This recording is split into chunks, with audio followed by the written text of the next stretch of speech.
Welcome back, guys. I have spoken enough today, so I'll be very, very quick. Next up is my fellow Italian colleague, Tommaso Migliore, founder and CEO of MDOTM, our partner of choice for AI services for investment management. You've heard from him last year describing the powers of AI, and I think this time he's going to be a bit more practical and describe how using analytical and generative AI is adding value to our multi-asset portfolios. So please welcome on stage, Tommaso.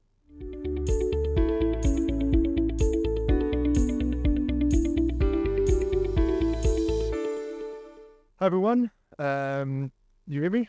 Is the microphone working? Yeah, super.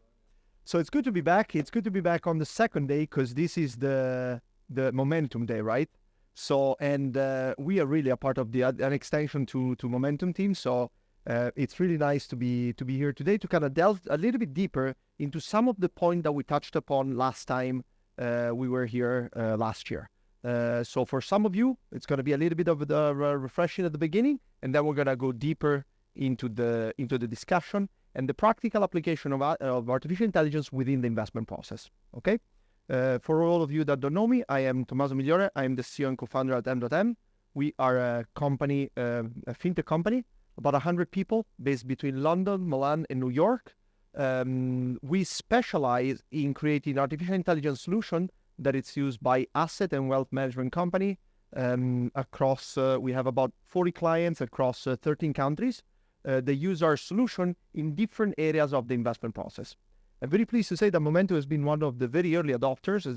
We actually done an incredible job into shaping how technology and people can work together. Yesterday at dinner, I had a very interesting conversation with some of you guys, and the discussion was always, is the man, is the technology?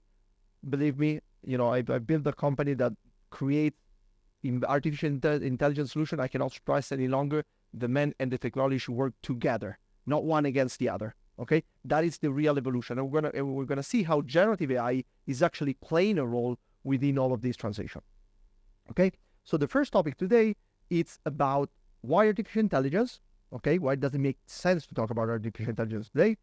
The two branches of artificial intelligence, generative and analytical, how they intertwine with one another. What is the role of the human in all of this?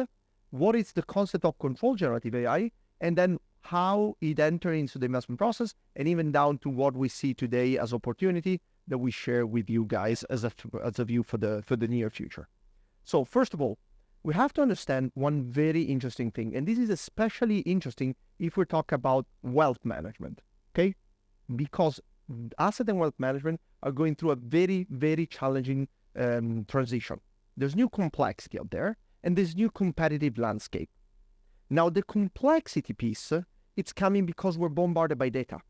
Every day, there's just so much information that we're not able to process as human, right? Our system creates so much data that it's tougher to understand the financial dynamic. Everything is becoming tougher and tougher. And also, the economic systems, it's becoming more intertwined. Now, every company is a multinational company, which operates cross-borders with employees cross-border, even in very weird locations sometimes. This is a joke for Lorenzo, so you know what I'm talking about. But it is really like that. It's becoming more complex, right? But there's also a competitive challenge. The competitive challenge is because there's two phenomena, passive investing and digitalization, that especially in wealth management are posing a question to the industry, which is, why should I pay a fee if I can buy 4 ETFs myself without even paying a commission? Right? That's a scary challenge. But at the same time, that's also like, why should I go to a doctor if I can Google my symptoms online? Which is very wrong to do. Don't do it. 99% of the time is a tumor, is a cancer. When I have a little bit of cough is always the worst scenario, right? You start to get medicine yourself. It's not a good way to move forward. So there is an opportunity, but the opportunity requires the industry to elevate to a different standard, right? And so why is artificial intelligence an opportunity? Not because it's magic, because we're going to see it really is not. At the very core is just a more dynamic math that can work better with the depth of data, but it's not magic at all. But it can do two things. One, by being able to process better the data, and not just better, but in a different way, it can help people that have as a job every day to make investment decisions to support their view of the world, right? As humans, we have very good quality into being able to evaluate scenarios at a very high level. Technology can help us to go a little bit deeper and see what the data is telling us, right? And gather that point of view to support investment teams. That's the first use case. And if you can do that, then suddenly you can do two things. Because first you can support investment team and integrate within the investment process. And this is also the first exercise that we've done with the Momentum team to begin with. But also you can act upon complexity by creating bespoke and very personalized investment portfolios. And that's the best way to go back to that challenge, to that competing new competitive landscape and say, you should pay a fee because I can personalize the investment solution to you. And investment personalization is the hottest trend in both asset and wealth management across the globe, globally. But it's very human intensive. It takes a lot of complexity. The moment where you start to change the investable universe, the constraint, the preference, the base currency, oh my God, you need many, many people. Technology can help in doing this. So these are the two opportunities where AI is very, very interesting. So let's first understand the technology. What? From the slide, yeah. I didn't realize that I was right in front. That's a good point. Because I feel like, Donald Trump giving so exactly. Anyway, so what are the two main areas of artificial intelligence? Everybody has been seeing generative AI and ChatGPT.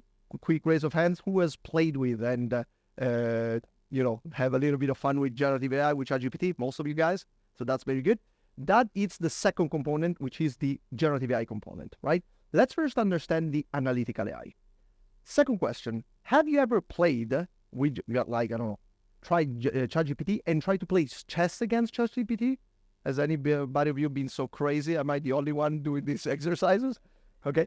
Well, if you do, try, you realize very quickly that you're not that bad at chess. Or maybe you're bad at chess, but if you know just a little bit, you realize that you can play against ChatGPT at chess and you can win, right? If you try to play chess against Stockfish, which is an analytical AI model, there's no way anyone in the world can win, right?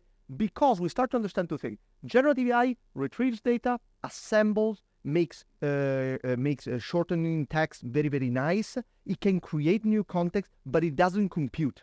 It associates. That's why you can win a chess against ChatGPT.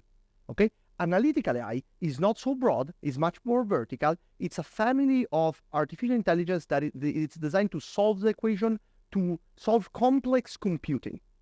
Okay, so the two elements is very, very interesting because they can do different things, right? If we just move away for the picture, again, if we try to use generative AI for things that it's not supposed to do, we realize very, very quickly that we're betting on the wrong horse, right? So we have to understand this difference to really understand how this technology, which is at the very high level called artificial intelligence, can play a different in our roles. And how is this happening? By combining these two pieces of tech, okay? Why do we want to combine it? Because let's make an example. If you wanted to forecast the weather, there's no point in doing association. There's no point in using an LLM, a large language model, which is or a multimodal model, which is what generative AI is, and using that technology to associate weather pattern. That's not what you want to do. You want to compute how the data is distributed on the weather. Okay, collect the data, create models and very complex nonlinear equation to understand actually differential equation to understand how this is moving in the future and create a probabilistic scenario. This is computing. Okay. On the contrary, if you want to write a text and a sentence, there's no point into using the analytical AI, because writing a sentence is association, is how have people wrote sentences over the past millennia, okay? Learn from that and use that to create something which is most similar as possible to that scenario. This is how the two things are used, right? And so the evolution of the world is models, or rather I would say technologies that intertwine these technologies, analytical and generative AI, at different layers in the process. So you might have a component of generative AI that gathers and summarizes that data, passes on to an analytical AI that does a little bit of computing, pass it on back to a generative AI to do a little bit of explanation, passes on back to the analytical AI, and so forth. This is the evolution of what's going on under the hood, under the bonnet of technology in general. What I'm not purposely showing you here, not to add to the complexity, is that you have to imagine that within some of these steps, there should be a human brain. Because more and more, the evolution is a blend between these two tech and the human, which plays a role in different areas of this complex technology and relationship dynamics. At dinner yesterday, somebody asked me, one thing that would be nice would be 3 years down the line, 5 years down the line, seeing if the team, the people would be better than the technology. But I cannot point out how wrong this approach is, because I understand where it comes from, but it's wrong because you have to imagine how much better the world if you have the person which brings a contribution to the tech, which reacts, learns, adjusts the point of view, and gets better, right? I'll make this analogy, which is even clearer. Imagine Formula One. Formula One back in the day, fantastic. People were driving outside of the car almost, right? You know, they were sitting on these bullets almost, going to die, basically, okay? And they were driving faster, as fast as possible. Now, we see them hidden behind this new F1 car where you don't even see the face, right? A lot of technology, and people keep saying, it's the car, right? It's no longer the pilot. Is it not? Is it really no longer the pilot? Back in the day, the pilot was somebody who was very bold, but was very good at using that type of tech. That type of tech was a system which had very limited traction control. Cars were very unstable. They were good at using that tech. Today, the pilot should be somebody that is really good at using the tech today. The cares, the regenerative energy, when to really pull it up, how to use the car in front, which is completely different than before. So the tech has always been there. So it is really always the difference is how human is able to use these that are just tools. That is the view that I try to portray for the future. And hopefully is when you think about use cases, because now given that generative AI and analytical AI, these solutions are becoming cheaper and cheaper that can be really used across the board, some of these use cases will trickle down to your day-to-day life. Try it out, use it, but use it with this framework, right? How can this help to do better my job? To do more of what I can do, to help me to be slightly more precise. That's the real incremental value. So this is an example of how analytical and generative are working together. This is something that if anybody has an iPad, not in Europe, because we are dumbass that we're trying to limit innovation, but anyone who has an iPad, the latest development on iOS allows you to do computing on a natural language model, okay? So you open the iPad, the notes, you type down 41 times 31, then you put a square, and boom, the result is there. So this is on your iPad if you have updated to iOS 18, okay, and don't live in the European Union, okay? But this is something you can try. Why I'm showing you this? Because this is a very easy way to understand analytical and generative AI. So the first component is understanding what the equation that has been written, right? Understanding the equation, that's not something that analytical AI can do. That's generative AI. That passes on to a calculator. No generative AI should or is able to compute that equation. Or maybe can if it's easy, but that's not the point. You have calculator that can solve the equation very, very easy. Analytical AI. But then you have to write back the result in the same style. That's generative AI, who has learned the style of this particular person writing, kind of copies it and writes the answer in the same style. Now, this is a very basic exercise, but I think you start to understand how the different components work behind under the bonnet, right? So let's understand when it comes down to the investment world, how this applies. Okay, so the first thing is that it's always a combination of generative and analytical AI. Usually is to understand generative AI, understand the question or the phenomena, etc., gather and enrich the data.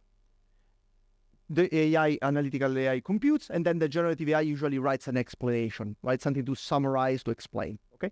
This could be either started from a human trigger, meaning that you're asking to solve a specific task, like we've seen before with the equation, but this could be you could run an analysis. Why is this scenario occurring? How, or build me a portfolio specifically like that.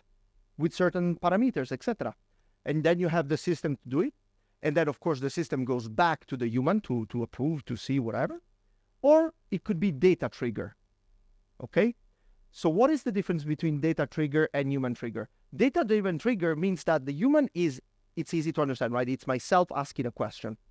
The data trigger is the system itself looking at data, finding anomalies, and starting the chain of respond altogether. Okay? This is, of course, different. So it would not go through a generative AI. It would go first through an analytical AI model first, and then react accordingly, you know? So let me make an example here. Imagine you're driving a self-driving car, okay?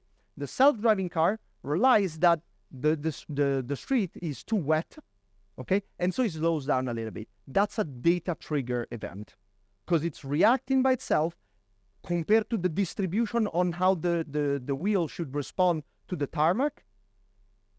It's not within the distribution that I'm expecting, so it's a little bit more slippery, and so it slows down a little bit. That's a data trigger event. On the contrary, writing on to solve an equation, that's a human trigger event. Okay? So let's understand how we have developed a very complex technology over the last years, how our technology works, which is a very good use case on understanding how the component work. Okay? So we have created both an analytical AI, which is a very complex proprietary model, which is made of two components, non-chronological learning and regime analysis, and of course connects with the big data. Okay, so the non-chronological learning, just a high-level definition, is a system to understand how market dynamics are evolving. Regime analysis is a system to understand market regimes in a different way than a human would do, and I'll tell you better in a second. Generative AI, we have created a system that can enrich the data, but also it can actually create a commentary, an explanation, and more we're gonna integrate this to actually make the output even more understandable by a human. Okay, so as you can see, there is a continuous passing of information from these systems, which is not, silos. They're working on and on together to do this output in a more precise way. One thing that you have always to consider is, where is the human sitting? Human is sitting above here and below here. Okay? This is from a stack flow perspective, how the technology looks.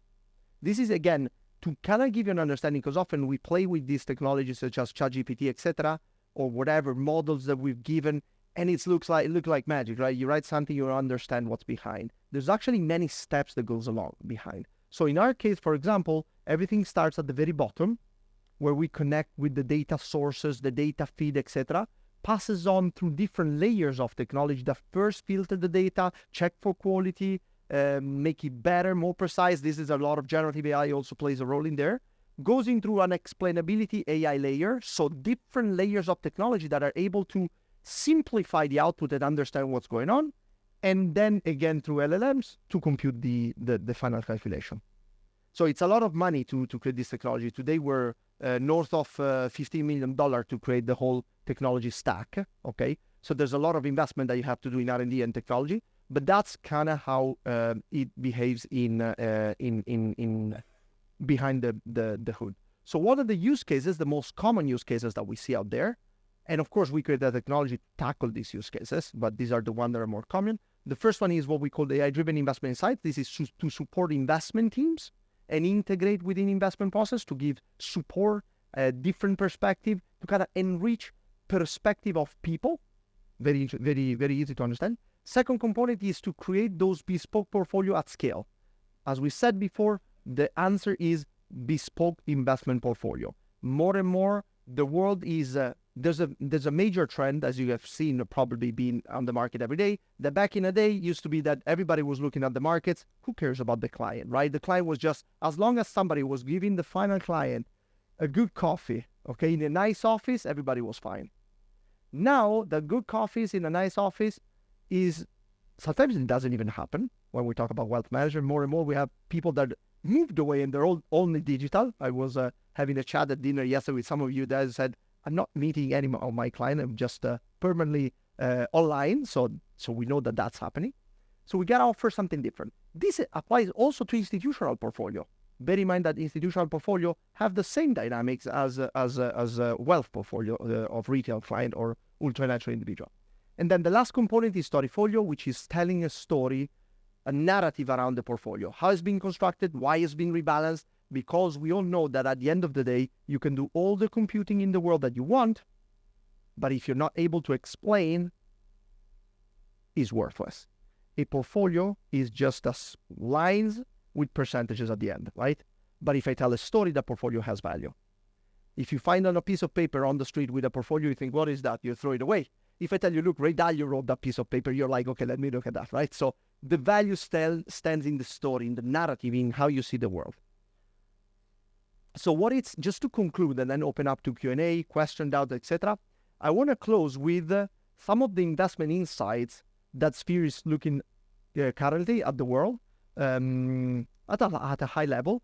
Just to give you a perspective of then all of this, how does it convert into investment insights, into how it sees the world? First of all, raise of hands. Before I show you this, raise of hands. How likely do you see a recession coming? Who says yes, raise his hand. No one sees a recession coming here in the world? Okay. If you read the newspaper, this is interesting because we agree with this massively. But if you read the newspaper, if you the perception is that recession is around the corner, right? That it's happening right there. I can make a very good example here with the example that I believe it was the governor of the Central Bank of England, who in I believe the early 2000s used an example with Maradona, okay, unfortunately against the UK when he scored a goal, as a good way to explain the policy that a central bank does. Maradona ran basically straight from the center to the goal line, okay, and scored the famous goal, whatever. Not the one with the hand, the one he does after, okay? The interesting bit is that the defenders, they moved on the side. Why? Because they were expecting Maradona to move on the side. He just runs straight. He made some move, but mostly if you look at the view from the top, he runs straight. So that's how people react to perception, right? So the interesting thing is, over summer, if you've seen, there's been many movement. Suddenly Japan, that was not mainly driven by that, but Japan lost 20% in 2 days. There's been a lot of volatility towards August and September, but the data is not yet showing this. So if we look at the data from a pure database perspective, the regime detection that we do is not as good as we've seen the moments in, let's say, 2023, where it was very, very nice, and the beginning of 2024. But still, there's no need to panic yet, because the recession might happen, but might not also happen, because if you look at the balance sheets of company and the data at the fundamental side, is still quite robust. So it's interesting because even though you read the newspaper and the perception is different, the perception from data is not yet telling us so. And if we dig deeper and go into let's say geographic focus, it's the same story altogether. So even though, yes, there is a panic around AI-driven valuation, right, in the US especially, which is bringing a lot of tension, if you will, to the market, but still the data is not yet showing us a situation where it's the moment to panic away. So so the regime analysis and the positioning coming out of Sphere, it's still suggesting to be mildly overweight, to stay within risk, and in particular to stay within the US and in Europe. Japan is slightly different. That's because of complex policy tightening that actually makes a little bit more unpredictable the outcome, because it's a little bit more binary. But the data is not yet showing that it's the moment to de-risk the portfolio. Let's look at the fixed income portion. So fixed income used to be a main source of risk over the last couple of years, if you think about it, okay? Or at least that was the data was showing it. What it's showing today, that risk level is decreasing. Sphere is actually predicting negative expected correlation in 2025, okay? So we see that suddenly the fixed income portion is becoming to move more what we study at school, at least, okay? That it's a good differentiator and diversificator of a portfolio. So we should expect that towards 2025. We still, though, are not super aggressive on overweight, Okay, we still think that it's a moment to be cautious, to have a little bit of carry. So duration in the US, we think should be a little bit longer than the one in Europe. Okay, as a result of looking at data. So there's no human analysis in all of this. There's no human thinking. There's no human maneuvering. This is what it's coming through Sphere, the component that we see. And lastly, to conclude, just a touch on commodities. Commodities does represent, they were very, of course, you see this picture now. It would be interesting to put on the slide how was the evolution of these inputs over the last year, because this picture, especially in commodity, was completely different. Now we move to a neutral positioning, okay? Because that macro context is changing a little bit. Now, what I hope I can give you with all of this, and now I would open up to Q&A, is this is a perception coming from the data. Then anybody can have a view of the world, right? But this is what the data is showing us. Then one could think, but I'm expecting that Putin is gonna take over the world, right? And then you can build your own scenario. But how much better you can build your own scenario if you're supported by something that it's coming from a very data-based output. And with this, I would stop. Thank you very much. Q&A question, if you have any doubt. Thank you. Thank you. That was fascinating. With the advent of generative AI, there's a lot of content that's now created. Can you distinguish between, call it human learning up to a certain point and machine learning thereafter? Otherwise, we may just learn from what machines did. So this question is a super spot on, very, very good question. One of the biggest risks oftentimes people think, what are the risks associated to generative AI, to AI in general? Is it the computing part? Is it the fact that it might create something, where you can control that, right? There are many ways in which you can control, such as you can control that a person doesn't do something completely off, okay? That's called risk management. The real risk for generative AI is what you suggested, which is the generation of new content, new information, distorted information that looks just as real. If you think about it, this TV is a series of very small square of light, of color, right? I don't know the resolution of this, but there must be, 6,000 by probably 3,000 little points of paint. How far are we that we can really create the perfect blend of these points that I can show you on this TV? Anything. Obama saying something very, very wrong.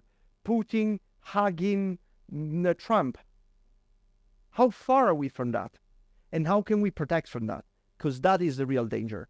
The fact that generative AI in particular can create very information that looks like so realistic that it's very difficult to tell apart.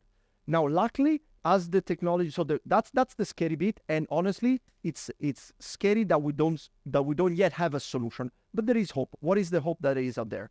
First of all, that as the technology is progressing in terms of capability to fake stuff, there's also technology that is able to understand better kind of almost like the DNA of an image, right? How it has been produced. Because how you get to coloring certain pixel or to create a false new piece of information, you can leave trace mark. So there are technologies that are progressing in that sense. But I'm going to be transparent here, that is the greater risk. The greater risk is how do you control information in a world where it's really difficult to tell apart what is real and what is not. And nowadays, we live on our phones with TikTok, YouTube Short, with news that we only read the titles. So we as humans are very unpredictable to that risk. So it's a little bit of there's no answer to that. It's very difficult. On the more computing side, you can control. You can source the data, see if the data is coherent with the past. So in order to actually place a fake information in deep data of financial of a company, for example, because the first thing that the technology does is it looks how outside it is from what it's seen in the past. So you cannot really create something an outlier so easily. You get spotted right away. So you will have to do for multiple months and years to create fake data so that everything becomes shady when it comes out to the computing part. you see a world that this will be completely restrictive on human investors, where they're going to put restrictions and was like railways that you can't over risk or provide your views on the portfolios because we become too reliant on it? No, I don't see the world where basically the human is no longer in the picture. I don't see that. As I don't see a world where the writers would disappear,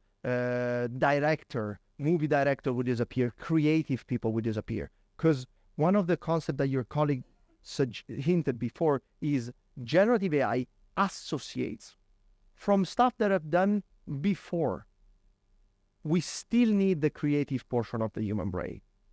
And even when it comes down to investing, what the technology can do is it can gather data, associate data, read through the data, but no one has the crystal ball. Nobody can see in the future. But the interesting thing is technology can look at data to create a prediction. Human creates a prediction based on something else. So that's why the interaction between how a system thinks and projects the future and how human projects the future, for now, I don't see a world where that world really disappear. Because I keep seeing value of people providing their point of view, their view of the world. What I see is that view being corrected, being adjusted, supported by the data, but not disappeared at all. No, absolutely.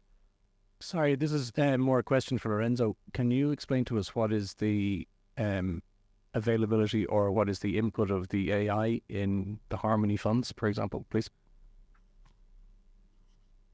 So, Tommaso, the question from Mike was, how are we using currently MDOTM in our multi-asset portfolios? So a few slides ago, Tommaso showed how they can deliver portfolio recommendations based on their regime analysis, on their non-chronological analysis. So the way we are using them right now is by using them as a, call it, separate analyst in the team that runs a pure asset allocation model. All our MDOTM analyst does on a daily basis is crunch numbers and come up with asset allocation views. It's very different from our existing process, and that's why we run two separate ones in parallel. We do our own asset allocation meetings and take our views based on our research, and we use theirs as a totally independent source of information, and then we blend them together to come up with an aggregate asset allocation view, which we execute in our portfolios with investment selection and etc. So it's been a bit of a journey because we started working together, I think, 2 years ago, pretty much. Initially, there was a lot of, mostly we use them as a research provider, so to provide some ideas, some inputs to our meetings. Then we quickly realized the pure value of something like this is not into AI giving humans ideas, but it's more about AI having its own ideas which compete against ours in a way. Or sometimes, they agree with each other. It doesn't really matter, but the whole point is keeping things separate. And for the past few months, we've been implementing that the way I described it. But I think, we're on a journey together. I think we've grown a lot in the last couple of years, both them and us, to come up with something that makes sense to our needs. We've customized the investable universes. We've built together a proxy index for real assets because there wasn't one we were happy with. So it's been an interesting journey. If I may add to this, and I think that Lorenzo is showing you guys a very interesting concept, which is this one. Roy Amara said it. Bill Gates, which is a clever guy, makes it look like this was his sentence, but it was actually from Roy Amara, a very clever scientist who said people overestimate the impact of a technology on the short term and underestimate massively on the long run. Okay? Now we are in the early days, and the Momentum team has been very pioneering how we can input a technology input within our processes. And now we're thinking this, but we have to imagine that down the line, it's going to be a blend. Think how much the technology that we use every day, at a certain point, we give it for granted. But there's been a massive development to that point, and now it's intertwined in our way of moving our fingers even, right? In how we behave when we touch a piece of tech. Now, if it's not a touch screen, immediately you're thinking, oh, okay, no, what's going on, right? So this is how we becomes intertwined. So I think we're on a journey together, not just you guys, but the whole world is on a journey of understanding how tomorrow we will have these different tools to support our day-to-day life. And then we get to a point where meeting people without talking on the phone, today it looks impossible. But back in the day, people still met each other with friends, with family, with dinners, without having a phone, without talking for, okay, I am just now out of the metro subway. Where are you? Let me share my position. Let's walk, in the same moment together. They were still able to meet. But now it's taken for granted. So that's the evolution that is going to happen. And it's not just investment. It's decision making. It's running scenario. It's when you think about doing something, is how the technology will help you to make that decision better, ultimately. Can I ask if you've picked up trends in how the data and the analysis is differing to the human decisions? Is it more cautious? We've had debates with the MDOTM team about maybe needing more beta or risk. And we've erred on caution. And is that driven by a combination or an agreed decision, or is one overriding the other? So it really depends. It depends from time to time. As a human, it's not those statistical models back in the day where it's always doing the same thing, right? So it depends. Sometimes it's way more cautious. It tends to be, in general, not as extreme. So, but because this is what the data is showing you, the data is never too extreme. We tend to be extreme as people because we think, oh my God, tomorrow the world is going to end and let's sell everything, okay, or buy everything. But the data is never that extreme. So the exposure is never jumping from one side to the other. It's quite savvy. How it takes the exposure changes from time to time. So there are moments in which there's a lot of differentiation within the portfolio. There's moments in which it's more in the middle. It really is a different approach than traditional models in the past. Your data, it obviously is current data. So does your system actually project future expectations? I mean, quite often you get these, if you go into the charting world, you get projections of where things are going to be in the future. So to what extent does this project or extrapolate from your existing data to future? Yeah, absolutely. So good question. So how this system works in general, I'll be higher level, not just how it's a good way to develop this system is that you learn, first of all, a good way to start developing stuff is learning by somebody who's done it very, very well for many, many years. Who's this someone? Our brains. Okay? We as people are incredible because we're able to use the past as a source of way to learn, not just a source of way to copy. Learning and copying is different. What is the difference? Copying is I'm just going to do the same thing.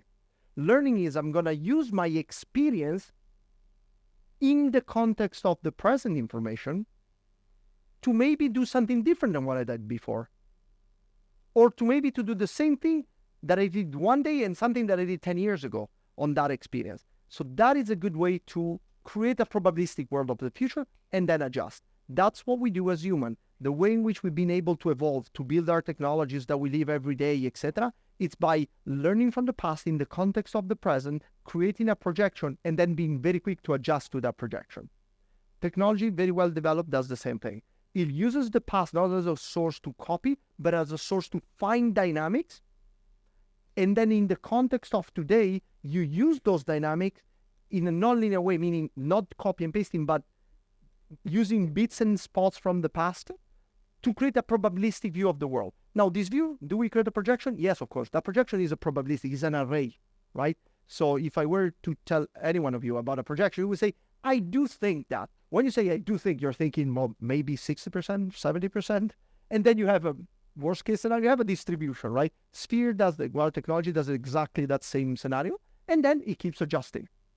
Okay? So we're nowhere near saying we're right 100% of the time, because that would be impossible. Nobody can be 100% of the time.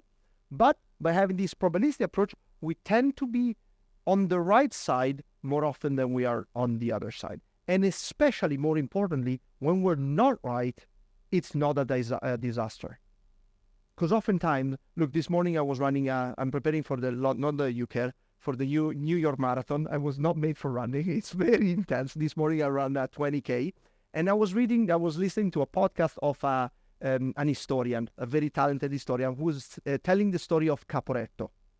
Caporetto was interesting, I don't know why I'm telling you this, but maybe it's interesting. It's an interesting battle that happened between the Austro-Hungarian Empire and the Italian Empire during the First World War, okay, World War One. And Italy was a disaster, okay, we massively lost. Now, up until that point, Cadorna, which was the general, have done an incredible job conquering, moving, keeping the front line very intact. And then suddenly at Caporetto, boom, a disaster.